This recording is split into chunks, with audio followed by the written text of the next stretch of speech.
একদিন একটি হাঁস রাস্তা দিয়ে হাঁটছিল এবং হুন্ডার দিয়ে একটি লোক আসতেছিল, সাথে একটা বিড়ালও ছিল। সেই হুন্ডারটা হাঁসটাকে আহত করলো। হাঁসটা যখন রাস্তায় পড়েছিল আর বাইকটা যখন পালায় যাচ্ছিল, তখন বিড়ালটা এসে হাঁসটাকে উদ্ধার করলো। দেখলো সে আহত হয়েছে। তখন বিড়ালটা তাকে নিয়ে যাচ্ছিল এবং তাকে ব্যান্ডেজ করে সুস্থ করার চেষ্টা করছিল।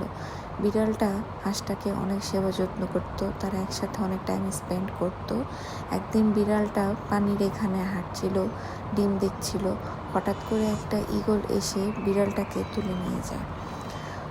তো বিড়ালটা অনেক চিৎকার করছিল। ঈগলটা তখন বিড়ালটাকে পানিতে ফেলে দেয় এবং হাঁস দৌড়ে এসে বিড়ালটাকে প্রোটেক্ট করার চেষ্টা করে এবং সে পানিতে জাম্প করে বিড়ালটাকে তুলে নিয়ে আসে। আমরা এই ভিডিও থেকে বুঝতে পারি, আপনি যার উপকার করবেন সেও আপনার উপকারই করবে।